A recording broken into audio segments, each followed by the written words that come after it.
Good evening, ladies and gentlemen. My name is Amine, and I'm gonna be your host for today. And you are listening to Algerian Youth Voices. We have a special day. Today, we're gonna present you some poetry. We're gonna present you a beautiful poem written by our lovely poet, David Whyte, and whose books are one of the best sellers in the US. This beautiful poem is dedicated to all of you, the happiest and the saddest, and for the lovers and the free ones. So please all enjoy this lovely reading.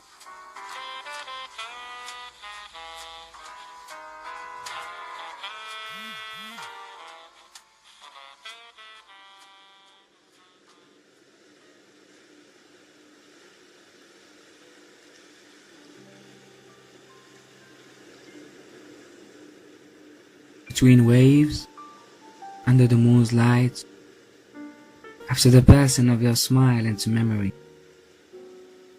when the last silence falls and your voice is no longer heard over the shadows of the earth,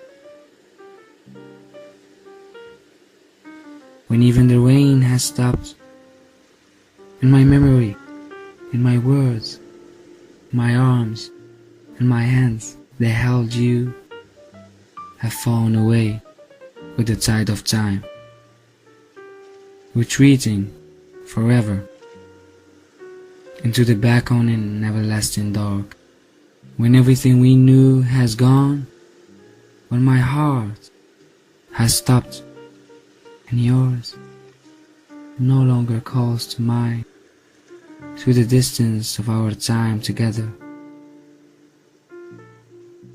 and yours no longer calls to mine through the distance of our time together.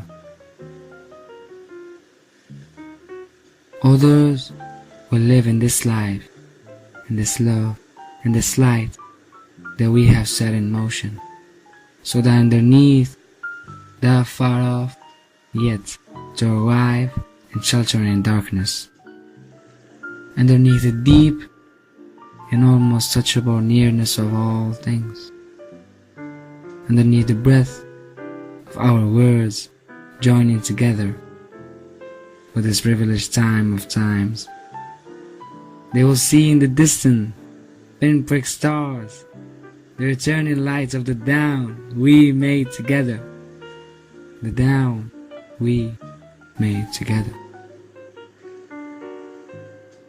As we live in the light and the love of those who came before us and who helped us to see, celebrate, and recognize ourselves, and who brought us here and whose light we now pass on, so that even at the end of time, even in what looks like silence, even in the quietest sense of the disappearance, even in the far distance of time beyond our understanding, we will be remembered in the way others still live and still live on in our love.